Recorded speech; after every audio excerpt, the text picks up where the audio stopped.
Hello students. In the previous video we have studied about classification, but this is ferromagnetic material is also classification of that. There we have left this because this is one of the detailed analysis of ferromagnetic material. So in the previous case we have studied some 5 magnetic materials. So we have left this one because it is having a little bit detailed analysis compared to the other materials. So for that purpose I made a different video. Right. Now let us see about this ferromagnetic material. A material in which atoms have large dipole moments due to electron spin is called as ferromagnetic materials. Means large dipole moment will be there due to electron spin. Adjacent atom line up their magnetic dipoles moments in parallel in lattice.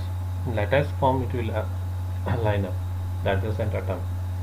So such type of arrangement will be there. Now the region in which large number of magnetic moments line up in parallel are called domains. So wherever you get large number of magnetic moments lined in parallel are called as domains. Now when external field is applied, the domains increases their size by increasing the size of internal field. But when removed, the originality is not achieved. Means whenever external field is applied, the domains will increase their size by increasing the internal field. But when you remove that field, then what happens? Its originality is not achieved. Means its shape will be not adjacent to the originality. Now some of the moments remain in the small region, results in residual field or remnant field. This effect is called as hysteresis. Some of the moments will remain in some small regions. Those fields are called as a residual field or remnant field, and this is called a hysteresis. Examples are iron, nickel and cobalt of ferromagnetic materials. Now if you want to compare with the ferromagnetic material with the diamagnetic and paramagnetic, there are some properties, the main unique properties of ferromagnetic. The materials can be strongly magnetized with a magnetic field, right? After removing the magnetic field, capable of retaining magnetization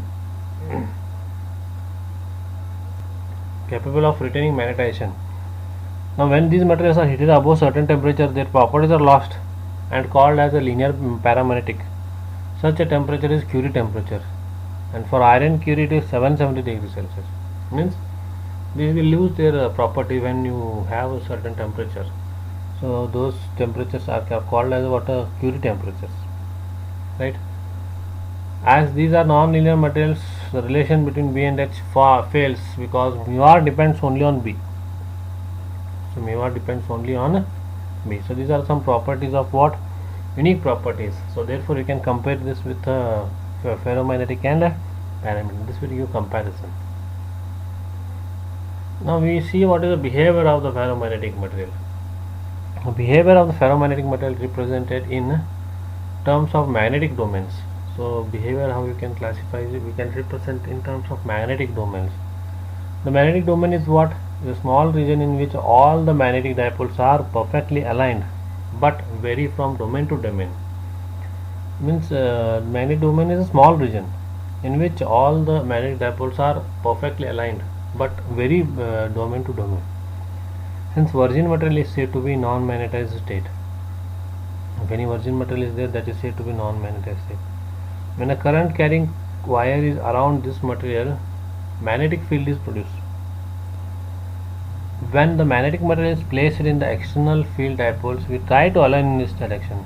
So whatever the external field is there, when the magnetic material is placed in external field, it will try to align in this direction. Domains in the materials which already in the direction of field grow in size at the cost of neighboring domains. Domains will grow at the cost of neighboring domains.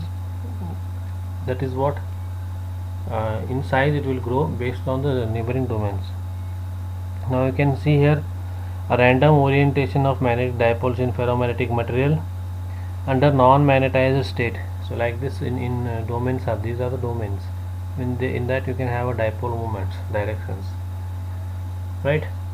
Now I consider magnetic flux here due to current carrying coil. This is a transformer where we are mounting a wire due to which there is a magnetic flux availability, and due to current flowing, alternating current flowing in the transformer. Now remaining domains rotate their dipoles in the direction of field, thus B will increase. So remaining field, whatever are remaining the domains are there, rotate the dipoles in the direction of fields, thus B will increase. Due to the current in the wire, H is produced. So whatever the current in the wire is there, due to which magnetic field is produced, magnetization field, and applied field B will be produced within the medium. So applied field B will be produced within the medium. The moment of domain walls is reversible till the B field within the medium is weak. Right? Now when the current in the wire is increased, H increases, B becomes stronger. So this is due to more number of magnetic dipoles aligned with the B. Now if we measure B, it is observed that B increases initially slowly, then it increases rapidly, then again slowly B field increase, then it flattens off. So whatever I discussed all this, so this will be in it is available in the figure, that is what BH curve figure. Now, as the changes of B are due to magnetization of M, the flattened region indicate that almost all the magnetic dipoles are aligned themselves in the direction of B. Now if we lower the value of H by decreasing the current of the B, it does not follow the same path, but it slowly decreases. Thus it is clear that even though H speed becomes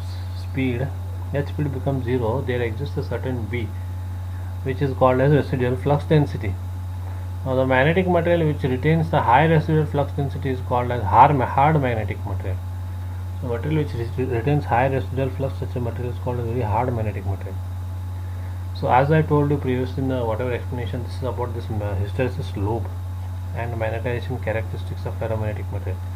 So you can see over here, this is H field and B field, and this is also B and H field. So as this is a H increases, B also increases slowly, an external field is there, and when H is removed, it comes back, H comes back to 0, but B will remain set to a certain residual flux. So this is magnetization characteristics. From this magnetization characteristic we can make a hysteresis loop.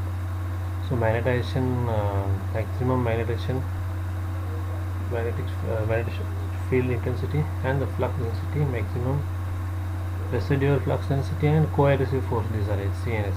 So this is contribution of hysteresis loop. When the current through the wire is reversed, B becomes 0 at certain value of H in opposite directions, hence called it as a coercive force. Now by increasing and decreasing HC, so HC means what? This is HC. So HC is a coercive for both the positive and negative side. Now by increasing and decreasing the H field in the both directions, we get a loop called as hysteresis loop. Right? So this is a hysteresis loop what we get if we increase H in both directions, positive and negative. Thus to minimize the hysteresis loss, the area of hysteresis loop should be small, means residual flux density must be small. So whatever the area of the loop should be small. So therefore if you want to get the area of the loop small, the residual flux density must be small, means it should not be high. Right? Now the material with these small values are called as a soft magnetic material. So material with these values are called as a soft magnetic material. So therefore what is a hard magnetic material? A material which having a high residual flux density. Such a material is called as hard magnetic material. And what is a soft magnetic material? Soft magnetic material is material which will have very small values of residual flux density. So this is called as soft magnetic material. So this is therefore a hysteresis loop. HC coercive forces, HM maximum, this is value of H, and maximum value of BM, and BR is residual flux density. So this is whatever I have discussed, the classification of about hysteresis, and this is the domains, the figure regarding the magnetic domains. Right? So totally we have studied about the what is a ferromagnetic material and its some examples of ferromagnetic material, and we have compared with it with the diamagnetic and paramagnetic material. Also we have studied what is the behavior of the ferromagnetic material in case of its application in certain transformers, and also what is the hard magnetic and soft magnetic materials.